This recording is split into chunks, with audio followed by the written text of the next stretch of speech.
বর্ষার সঙ্গে ঠাম্মি হাত মিলিয়ে নতুনকে ফাঁসিয়ে দিল। আর এই কথা জানতে পেরে ভীষণ রকম অবাক হয়ে গেল নতুন।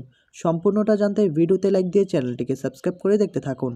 গল্পের শুরুতে আমরা দেখতে পারবো বর্ষা নতুনের দিকে তাকিয়ে বলে, ছি নতুন কাকু ছি, এরকম একটা নোংরা কাজ আপনি করতে পারলেন? যে আপনি জানতে পারলেন বাড়িতে আমি আজকে একা থাকবো, সেই সময় আপনি ফাইলের একটা বাহানা ধরে আমার ঘরে আসলেন আর আমার সঙ্গে এরকম খারাপ একটা কাজ করলেন। ঠাম্মি বিশ্বাস করো, মানুষটা আসলে সুযোগে সদ্ব্যবহার করেছে, আমার জীবনটা শেষ করে দিয়েছে। এখন আমার তো খারাপ লাগছে মামুনির জন্য। মামুনি এই লোকটাকে কতটা বিশ্বাস করেছে, আর এই লোকটা এসে এই কাজটা করতে পারলো। মামুনিকে প্রথম তার স্বামী ঠকিয়েছে, তারপর তারপর নতুন কাকুকে পছন্দ করে বিয়েটা করেছে, আর নতুন কাকু এরকম একটা নোংরা কাজ করতে পারলো। এখন মামুনি যদি এই কথাটা জানতে পারে কতটা কষ্ট পাবে একবার ভেবে দেখেছো ঠাম্মি? শুনুন নতুন কাকু, আমি কিন্তু আপনাকে ছেড়ে কথা বলবো না। আপনি যেভাবে আমার সম্মান নষ্ট করেছেন ওভাবেই আমি আপনার সম্মান নষ্ট করে দেব। আপনি সকলের সামনে ভালো সাজার একটা নাটক করেন, তাই না? আপনার মুখোশটা আমি খুলে দেব। ঠাম্মি এখন আমার কি হবে? এখন আমি সমাজে কি করে মুখ দেখাবো? আমাকে একটা বুদ্ধি দাও, আমি কি করব? আমি কি নিজেকে শেষ করে দেব নাকি? এই বলে তখন ন্যাকামি শুরু করে দেয় বর্ষা। বর্ষা তখন বলে, আমি যে করি হোক রুদ্রকে এক্ষুনি ফোন করে সবটা জানাবো, না জানালে আমি এখন শান্ত হব না। এই মানুষটার শাস্তি হওয়া দরকার, শাস্তি হওয়া দরকার। এই মানুষটা আমার সঙ্গে এই কাজ করেছে, কয়দিন পরে মিঠির সঙ্গে এই কাজ করবে। আর এই কথা শুনে তখন নতুন আরও রেগে যায়। নতুন বলে, শ্যাট আপ, শ্যাট আপ, তুমি আর একটি কথাও বলবে না। তুমি মিঠির নাম মুখে উচ্চারণ করবে না। মিঠি হলো আমার মেয়ের মতো, মিঠির নাম উচ্চারণ করার যোগ্যতা তোমার নেই। তোমাকে একটা কথা বলে দিচ্ছি বর্ষা, তুমি যে নাটকটা সাজিয়েছো এটা আমি প্রমাণ করে দিব। আমি একটা ফাইল নিতে এসেছিলাম শুধুমাত্র। সত্যি কখনো গোপন থাকে না, সব সময় সত্যির জয় হয়। তুমি কি ভেবেছো মিথ্যে একটা কথা বলে তুমি আমাকে ফাঁসিয়ে দিবে, সকলের সামনে আমার মান সম্মান সকল কিছু ধুলোয় মিশিয়ে দিবে? তা কখনো তুমি করতে পারবে না। তুমি মিথ্যাকে প্রতিষ্ঠিত করতে পারবে না। তখনই বড় ঠাম্মি বলে ওঠে, হ্যাঁ রে নতুন, শোন শোন, এই কথাগুলো না তোর শোনার দরকার নেই। তুই এক্ষুনি যা, অনুষ্ঠান শুরু হয়ে গিয়েছে। কেউ বিশ্বাস করুক বা না করুক, আমি কিন্তু নতুন তোকে বিশ্বাস করি। আর এই বর্ষা যে নাটক সাজাচ্ছে সেটা খুব ভালো করে আমি বুঝতে পারছি। কিন্তু একটা কথা, এই মেয়েটা কত নিচু মনের একবার ভেবে দেখেছিস? তার মা বাবা তাকে কি শিক্ষা দিয়েছে? হ্যাঁ, এরকম একটা এলিগেশন আনলো, এরকম একটা কথা, আরে মুখে উচ্চারণ করাও তো পাপ। আমি মনে মনে যে এই কথাটা ভাবছি এটাও তো পাপ হচ্ছে। আরে অন্য কোনো কথা বলতো, কিন্তু এই কথাটা যে বললো তার সম্মান নষ্ট করেছিস, এটা তো সকলে এখন বিশ্বাস করে নেবে, সকলে তখন ছিছি করবে। ঠাম্মি তখন বলে, শোন দিদি, তুই আর নতুনের হয়ে কথা বলিস না। নতুনের দোষগুলো কি তোর চোখে পড়ছে না নাকি?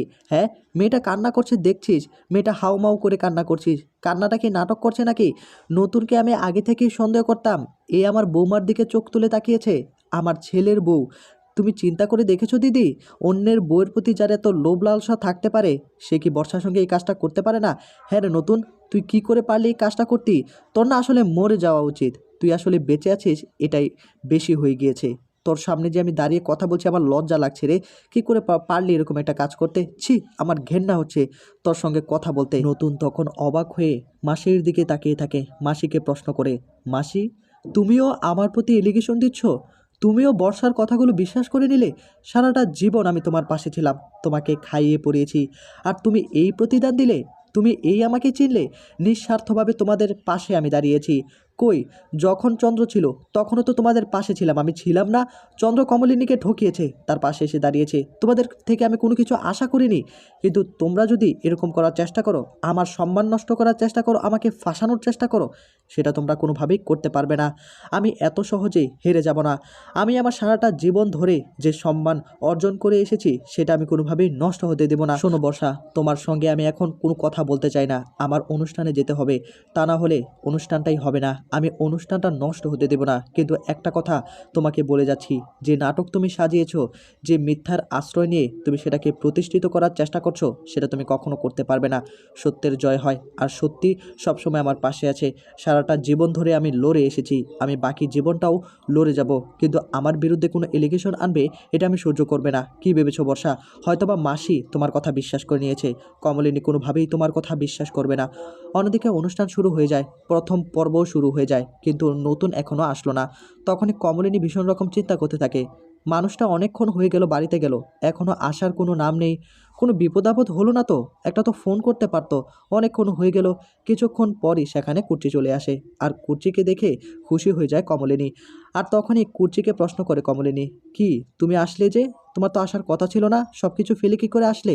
তখনই কুর্চি বলে, কি যে বলো না বৌদিভাই, নতুনদার এরকম একটা অনুষ্ঠান, তার মধ্যে নতুনদা সংবর্ধনা পাবে, তার একটা বই পুরো বিশ্বে ছড়িয়ে পড়েছে, আমি অনুষ্ঠানটায় আসবো না? কি যে বলো না তুমি, আমি তো পারি না, আগেই চলে আসতাম। তখনই কমলিনী বলে, তা তোমার সঙ্গে কি সকলে ভালো ব্যবহার করছে তো? কুর্চি তখন বলে, ওই আর কি, এখন সুযোগে হয়তো বা একটু ব্যবহার করছে ভালো, জানি না পরে কি হবে। তখনই আবার কমলিনী প্রশ্ন করে, তা ছেলের বউ কেমন? তখনই কুর্চি বলে, জানো বৌদি, আমার ছেলের বউটা না অনেক ভালো, অনেক লক্ষ্মী একটা মেয়ে, আমার সঙ্গে তো একদম মিলিয়ে নিয়েছে। কিন্তু একটা কথা বুঝতে পারছি না, আসলেই কি আমি ওই বাড়িতে থাকবো কি না সেটা আমি বুঝতে পারছি না। আমাকে বারবার জোর করা হচ্ছিল, কি করব আমি কিছুই বুঝতে পারছি না। এদিকে তখন আবার বড় মাসি বলে ওঠে, দেখ নতুন, তুই এক্ষুনি ফাইলটা নিয়ে চলে যা, আমি বাকিটা সামলে নেব। হ্যাঁ শোন, তুই অনুষ্ঠানটা কোনোভাবে নষ্ট হতে দিস না। এই বর্ষা যে নাটক করছে না, সেটা তুই খুব তাড়াতাড়ি প্রমাণ করতে পারবি। আমার বিশ্বাস তুই এমন কোনো কাজ করিসনি, আমি তোকে ফুল সাপোর্ট দেব। এদিকে বর্ষা তখন বলে, সাপোর্ট দাও, তাতে আমার কিছু যায় আসে না, কিন্তু আমার সম্মান যে নষ্ট হয়েছে সেটা ফিরিয়ে দিতে পারবে? হ্যাঁ। তখন আবার বড় মাসি বলে, শোনো শোনো, তুমি যে মিথ্যে কথাগুলো বলছো না, সেটা আমি ভালো করে বুঝতে পারছি। তুমি তো এই বাড়িতে অনেক দিন যাবত আছো, তুমি কি কি নাটক সাজাতে পারো সেটা আমি জানি। বর্ষা তখন বলে, আমি নাটক সাজাচ্ছি না, বরং আমার সম্মান নষ্ট করেছে নতুন কাকু। আর তুমি কি ভেবেছো আমি কি এত সহজে নতুন কাকুকে ছেড়ে দেব? কোনোভাবেই না। আমার সম্মান নষ্ট করেছে, তাকে অবশ্যই শাস্তি পেতে হবে। তখনই আবার বর্ষার দিকে তাকে থামিয়ে বলে, হ্যাঁ বর্ষা, আমি তোমার পাশে আছি। এই নতুনের আসলে শাস্তি হওয়া দরকার। ছি নতুন, ছি, তুই এরকম একটা কাজ করতে পারলি? হ্যাঁ, তোর কঠোর শাস্তি হওয়া দরকার, কঠোরতম কঠোরতম। আর এই কথাগুলো বলে নতুনের দিকে আঙুল তোলে ঠাম্মি। নতুন তখন ঠাম্মিকে বলে, মাসি, তুমি এই আমাকে চিনলে? এই আমার হয়ে কথা বলছো? তখনই আবার ঠাম্মি বলে, শোন নতুন, তোর মুখে না ওই মাসি কথাটা আমার ভালো লাগছে না, উচ্চারণ করিস না, এটা শুনতে আমার ভালো লাগছে না। এদিকে নতুন আর কোনো কথা না বলে ফাইলটা নিয়ে তখন সেখান থেকে চলে যায়। আর এদিকে তখনই আবার কুর্চি বলে ওঠে, এখন বৌদি আমি কি করব ভাবতে পারছি না, বুঝতে পারলে তো? এখন ছেলের বউ এসেছে, সে তো চায় আমি তার সঙ্গে থাকি, আর ডাবলু তার বাবাও চাচ্ছে। তখনই কমলিনীও ভীষণই খুশি হয়ে যায়। তখনই কুর্চি বলে, শোনো বৌদি ভাই, কালকে কিন্তু অবশ্যই তোমাকে যেতে হবে। বাড়িতে কিন্তু অনেক লোক অনেক কথা বলছে যে বাপের বাড়ি থেকে কেউ আসলো না। তখনই কমলিনী বলে, কি করে যাব? তোমার হাজব্যান্ড তো আমাদেরকে বলেনি যে বিয়েতে যেতে হবে, আর তার পরের দিন যেতে বলেছে। এখন আমরা কি করে যাই বলো তো? এখন নানা কথা বললে তো আমার কিছু করার নেই। আমরা অবশ্যই কালকে যাব। তখনই কুর্চি বলে, হ্যাঁ একটু তাড়াতাড়ি যাওয়ার চেষ্টা করো। অন্যদিকে দেখা যাবে যে নতুন গাড়িতে করে চলে আসছে, আর নতুন গাড়িতে বসেই তখন বারবার তার পুরনো কথাগুলো মনে করতে থাকে। নতুন তখন মনে মনে বলে, না না, কোনোভাবেই কমলিনীকে অনুষ্ঠানের মধ্যে এই কথাগুলো বলা যাবে না, নিজের মধ্যেই আমাকে চাপা রাখতে হবে। কমলিনী তখন বলে, কি করে যাব? কাজবাজ শেষ করে যাব, একটু দেরি হলে তো আর কিছু করার নেই। আর হ্যাঁ, তোমার সঙ্গে কি আসলে ভালো ব্যবহার করছে তো? তখনই আবার কুর্চি বলে, বৌদিভাই এখন তো দেখছি ভালো ব্যবহার করছে, এখন বাকিটা দেখা যাক কি হয়। কমলিনী বলে, যাক তাহলে ভালোই হলো। তাই এত মানুষের মধ্যে কোথায় থাকো তুমি? কুর্চি তখন বলে, ওই আর বলো না, একসঙ্গেই থাকতে হয়, মাঝখানে আবার একটা কোলবালিশ দিয়ে দেয়। তারপরও রাতের বেলা দেখি কোলবালিশটা সরিয়ে একদম নিচে ফেলে রাখছে। এখন পাড়া প্রতিবেশী কী বলবে না বলবে সেটার কথা চিন্তা করে একসঙ্গে থাকতে হয়। আর ওর নাকি ব্লকেজ রয়েছে 99%, 1% হলেই নাকি শেষ হয়ে যাবে। এই কথাগুলো বলে না আমাকে বারবার বিভ্রান্ত করছে, কি করব বুঝতে পারছি না। কমলিনী তখন বলে, ডালমে কুচ কালা হে, আমি খুব বুঝতে পারছি। তোমার দ্বিতীয় ইনিংস শুরু হতে যাচ্ছে। কিছুক্ষণ পরেই নতুন চলে আসে। নতুনকে দেখে তখনই আবার প্রসন্ন বলে ওঠে, নতুনদা তুমি তো আমাদেরকে কোনো কিছুই জানালে না, এত বড় একটা সংবর্ধনা পাচ্ছ, আমাদেরকে জানালে কি হতো তোমার বই বিদেশে ছড়িয়ে পড়েছে। কমলিনীর মা বলে, দেখো তুমি তো আমাদের জামাই, তুমি যখন কোনো কিছু অর্জন করো আমাদের গর্ব হয়, দেখতে ভালো লাগে। তখন আবার নতুন বলে, না না, তেমন কোনো কিছু তো হয়নি, ওই আর কি একটা বই লিখেছিলাম, সেটা একটা বিদেশি জার্নালে প্রকাশ হয়েছে, সেই থেকে আর কি একটা সংবর্ধনা দিচ্ছে, এর থেকে বেশি কিছু না। তখন এবার কাকামণি বলে, গোপনে কাজ করাও একটা কিন্তু আর্টের মধ্যে পড়ে, জানো তো? আর তখনই আবার কমলিনী কুর্চির দিকে তাকিয়ে বলে, তার মানে তুমি এখন ওই বাড়িতেই থাকবে, তাই তো? শোনো, আমিও কিন্তু চাই তুমি আবার মন দিয়ে নতুন করে সংসারটা করো, যদিও আমাদের একটু খারাপ লাগবে, কিন্তু তোমারও তো একটা সংসার হওয়া দরকার, তাই না? কুর্চি তখন বলে, তুমি যে কি বলছো না বৌদি ভাই, আমি কি ওই বাড়িতে থাকবো নাকি? আমি তো 2 দিন এই বাড়িতে এসে থাকবো, আর মাঝে মাঝে তো অবশ্যই আমি স্কুল থেকে আবার তোমাদের বাড়িতেই ফিরে আসব। এদিকে নতুনকে দেখে তখনই আবার মাইক দিয়ে অ্যানাউন্স করা হয়, এখন আমরা সংবর্ধনা দেব আমাদের ছাত্র এবং শিক্ষক স্বতন্ত্র ঘোষকে একসঙ্গে দুটো সংবর্ধনা। আর তখনই কমলিনীর দিকে তাকিয়ে থাকে নতুন। নতুন তখন উঠে দাঁড়ায় আর তখনই সকলের সঙ্গে একটু হাত মিলিয়ে স্টেজে চলে যায়। আর কমলিনী নতুনের দিকে তাকিয়ে থাকে। কমলিনী মনে মনে তো ভীষণ খুশি যে তার হাজবেন্ড এরকম একটা সংবর্ধনা পাচ্ছে। নতুনকে ফুল দিয়ে বরণ করে নেওয়া হয়, নতুনের হাতে মাইক তুলে দেওয়া হয়। নতুন তখন বলে, আমি জানি না আমি কি সেই অর্জন ধরে রাখতে পারবো কিনা, কিন্তু এই অর্জন আমার একার নয়। একা আসলে কারো পক্ষে কোনো কিছু করা সম্ভব নয়। এর মধ্যে রয়েছে আমার কলিগ, আমার বন্ধুবান্ধব, আমার পরিবার, আমার শিক্ষক, সকলকে মিলিয়ে আমি এই বইটাকে রচনা করেছি আর সকলে মিলিয়ে এই অর্জনটা করেছি। এখন এই সম্মানটা আমি ধরে রাখতে চাই। যদি আপনারা পাশে থাকেন সারাটা জীবন, আমি একা হয়ে কোনো কিছুই করতে পারবো না। আপনারাই আমাকে এই জায়গায় নিয়ে এসেছেন।